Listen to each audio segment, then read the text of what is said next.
Hello and welcome back to Gary's Garage. In this episode I'm going to try to finally get the handbrake fixed.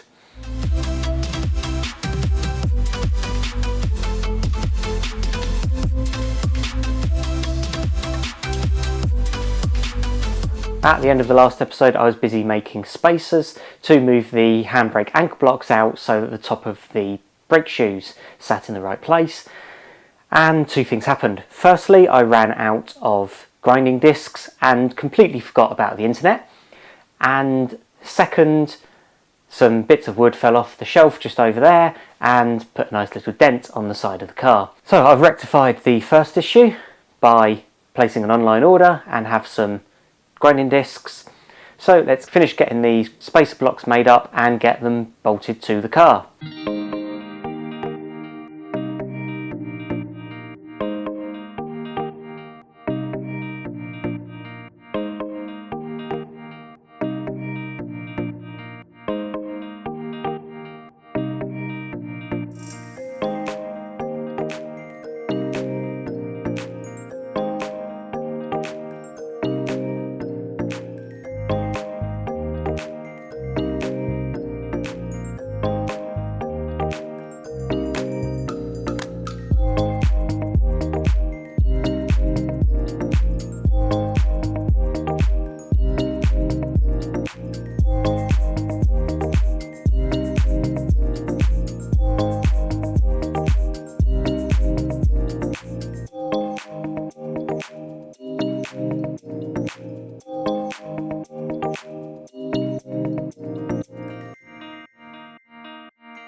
Okay, now we're at a point where we can start to think about installing it. So there's our anchor block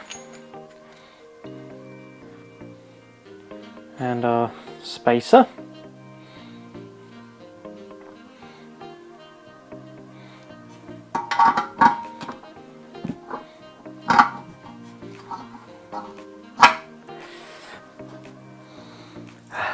But we have one problem. So I'm going to want to slice it to about there. That should give enough for thread. I've not got the spacer block in there at the moment.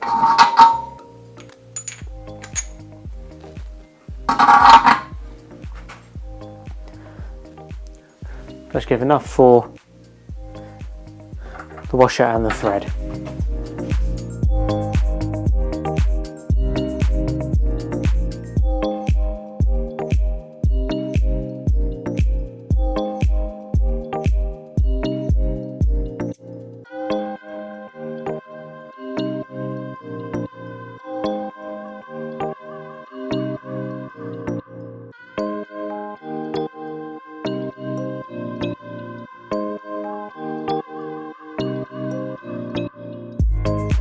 Right, that's the passenger side modified.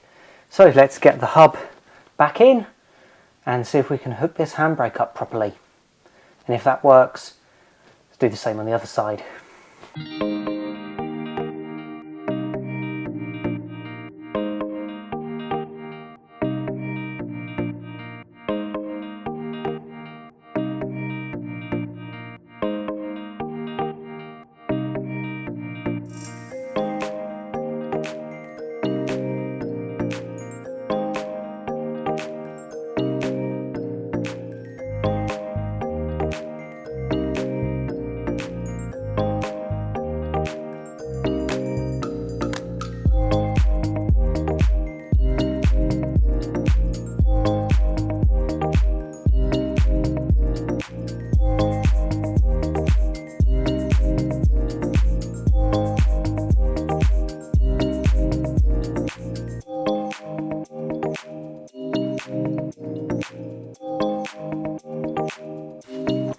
And there we have it.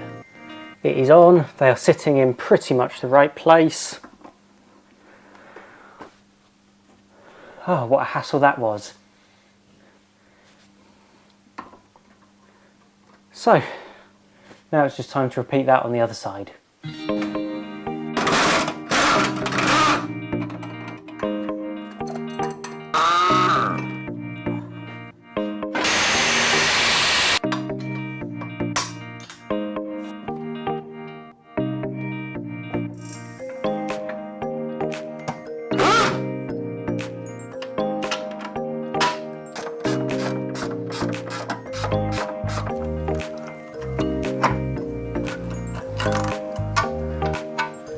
Okay, so that is both sets of handbrakes on. Yes! Now to put the drums on, calipers on, and we might even be able to get drive shafts in and it back on the ground.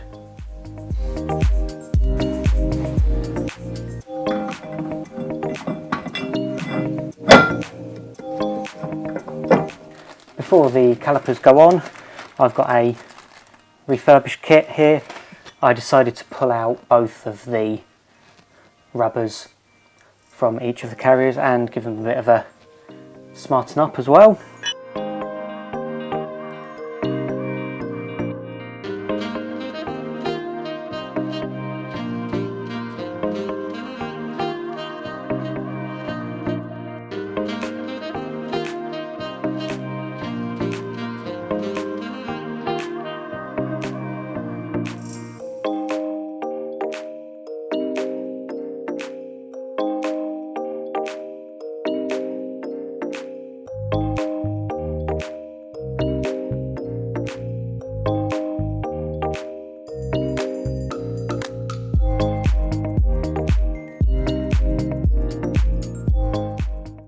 So with all the brakes back together and the drive shaft back in, the next thing to do is adjust the handbrake. To do that, we're going to need to remove this little rubber cover on the disc, put a screwdriver in there and flick at the little adjustment screw until it takes up the slack and the handbrake is, the wheel is just not turning.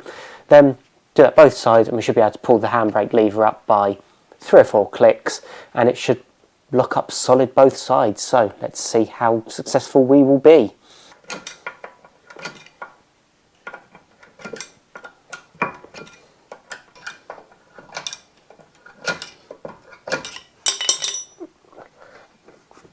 Okay, that's now locked up, or fairly locked up, so we can back off.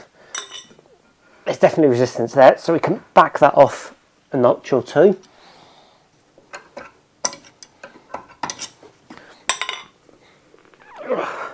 Right, that's locked on solid now, so back it off a couple of notches.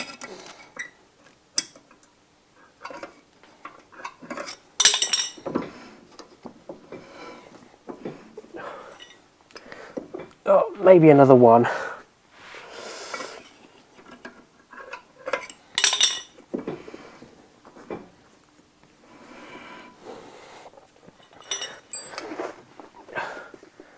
Definitely feels tight.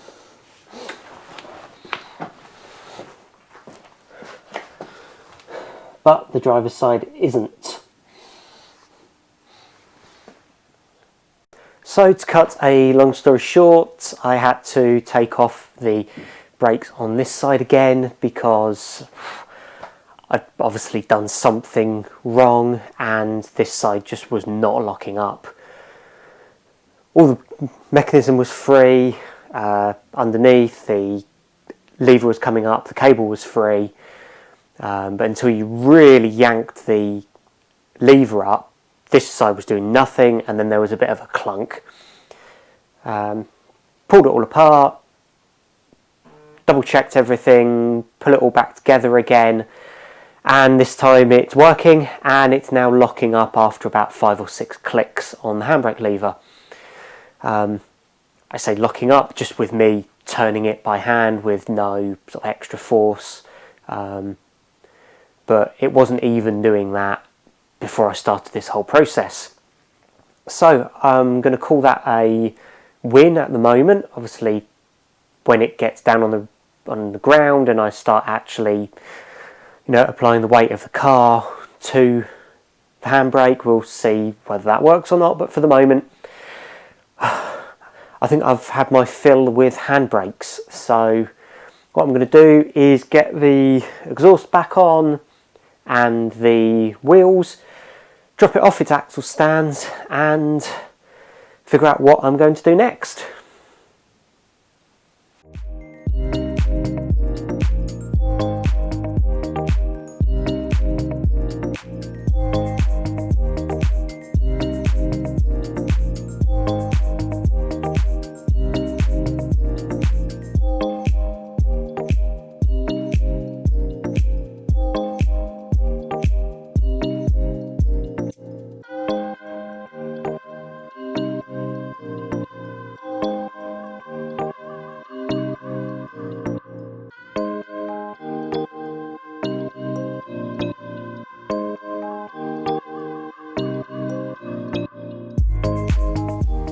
Right, what a ongoing battle that handbrake was.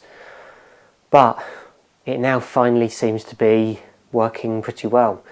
5 or 6 clicks on the lever and it seems to lock up. So that's that. So I can finally say I'm done with the handbrake. And now I can move on to the next thing, which is more brakes. So when we were first putting this together, it was on a bit of a budget. I was a bit younger, wasn't earning quite as much, so trying to get things done with, you know, what I had lying around or could scavenge rather than sort of throwing money at it. So one of the things for that was the brakes and the pedals.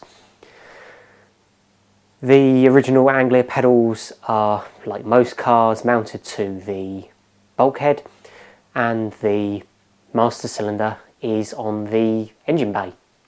But because some stupid idiot here has put a stunking great big V6 engine in the way, there's not any space for the master cylinders to go. So what we need to do is flip them round so they're sat on the inside of the car, which is known as a reverse pedal box. And as I said, I didn't have money to buy a decent one off the shelf, so we made one. We took a pedal set, clutch and brake, which was from a He-Man dual control system, as was fitted to a Renault Clio, so that the driving instructor sat on the passenger side of the car can operate pedals on their side to take over if the learner does something stupid. Which is all well and good, but because there was already pedals in the car, or in the learner car, these pedals had as close to it 1-to-1 ratio. So for every sort of 1 pound of force or 1 kilogram of force that you push down on the pedal, on the other side it puts 1 kilogram, which was fine when there was a wire going across and hooking into the very bottom of the original pedals. It then had the 5-to-1 or 6-to-1 ratio on the original pedals. So when we put it in this car, we had to jiggle it around a bit. So we shortened the top and lengthened the bottom. So we got a slightly better ratio and we could mount the cylinders coming back into the car. And it's worked okay, but the brakes have never really been brilliant. Don't get me wrong, they're adequate, they will stop the car, they're all within the regulations and efficiency ranges that are set out in the UK, and they're better than a standard Anglia's brakes. But I think they could be better. So one of the things that I did to try to make it better was I fitted a couple of brake servos in the boot. These are the brake servos. Well, this is one brake servo, this is another brake servo, and this is one that is in line with the clutch, because the clutch was exceptionally heavy when we first put it together. And the problem is that these add a little bit of a delay and a lag to the brakes, and they've been sort of sticking on a little bit when releasing the pedal. It takes a split second for these to release their extra hold on the car. So the ironic thing is that I actually spent more money on fitting these servos than I would have spent in the first place just buying a decent pedal box. But I was able to add these sort of one at a time. I'd already done the pedals. I thought I'm not going to do that again. The benefit of hindsight, hey, you should have done it right in the first place and just bought the proper thing in the first place. So, plan is, remove these servos, remove pedal box, and fit a new proper pedal box. So, first thing to do is, well, I guess, do some measuring and do some ordering. So I've done some searching on the internet and narrowed it down to a couple of options. The first being this one from a company called OBP. And the second are these options, which are from a company called Wilwood, and these come in two different ratios, a 5.1 to 1 and a 6 to 1 or 6.1 to 1. So obviously a higher ratio means that more force is being applied to the brakes. So I think we'll start with Wilwood and see whether that will fit. Okay, so after a few minutes on the computer and with a printer, I have made myself a little 3D model of the Wilwood. And I've got the two different ratios of pedals. I've got the slightly longer one for the 6 to 1 and the slightly shorter one for the 5 to 1. So let's take this into the car and see if this will fit roughly where I want it to go. I've offered this up in the car, trying to film me contorting myself in the car to see whether this will fit, making sure I'm not blocking the view. It just didn't happen, so I'll skip you the pain of me trying to do that. And I have decided that this will work.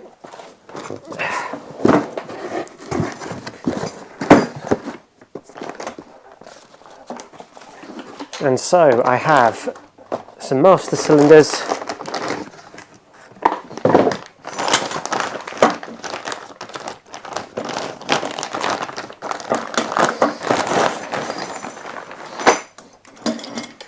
and a Wilwood 6 to 1 pedal box.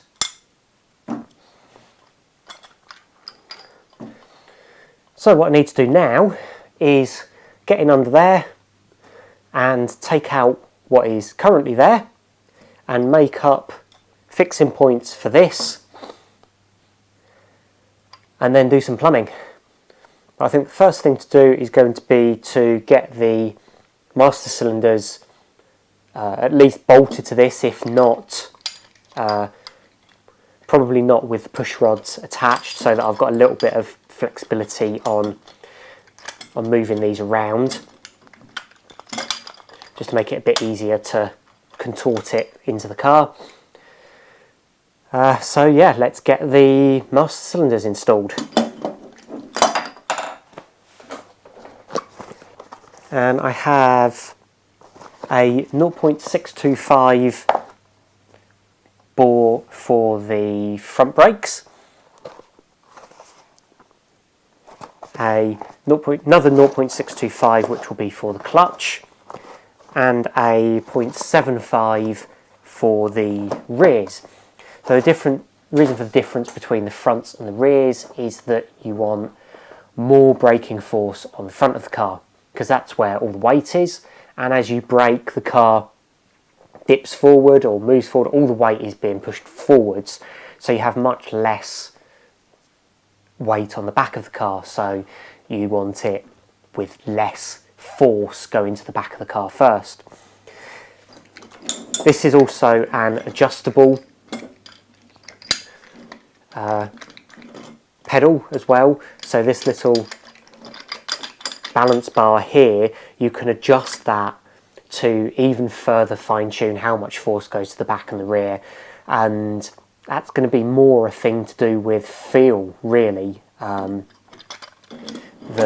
any kind of maths or science to start with. Get it set probably fairly equal to start with, give it a drive, brake, see how it feels. Does it feel like the back end's holding back? Does it feel like the back end is not braking enough and that it's starting to want to overtake the front because there's not enough braking? And then it can be tweaked accordingly. So yeah, let's get these installed.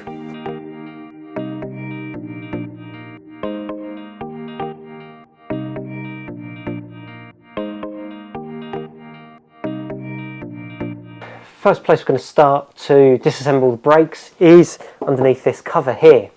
I never really liked what we did with this to put the master cylinders out the way.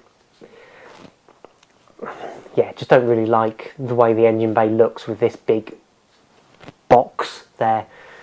So I'm really hoping that with this now, with this new pedal box, I can now remove this and fill this back in and maybe even gain a little bit of space back here for activities.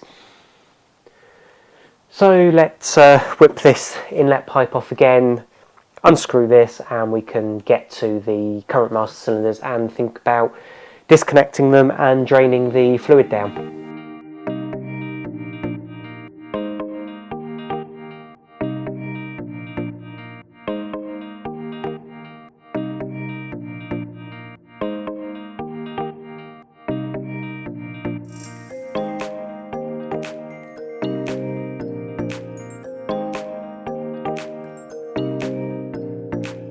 So with the pedals and master cylinders finally out of the way after quite an epic battle, it's time to move on, and I think the next thing I'm going to do is remove the metalwork from this.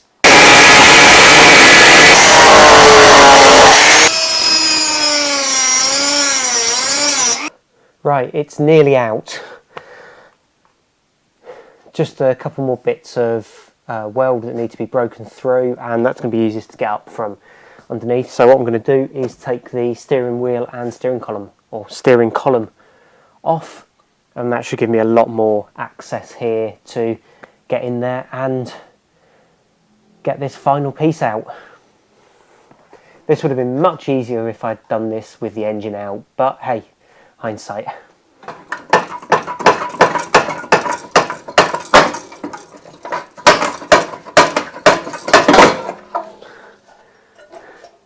And there we go, it is off. Okay, so there we have a nice big hole that's going to need patching in, and try to make it look somewhat original. So that's going to be a big cardboard template to start with,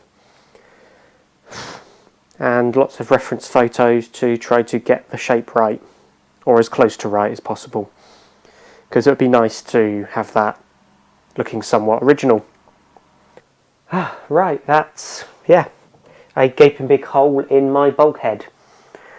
But you can't make an omelette without breaking eggs. So yes, hopefully now I can make up a cardboard template for this, get that cut out of a nice big piece of steel, and see how good my sheet metal or panel metal welding is, and try to make that look somewhat original. Of course, the other option is I could scour the internet and see if anybody's got this bit of the bulkhead off a scrap car, and then I can just shape it in. So yeah, I might try to do that over the next few days, see if I can source this piece. Otherwise it will be, yeah, fabricating it from scratch. So that's all I've got time for today, so thanks for watching, and join me next time on Garry's Garage.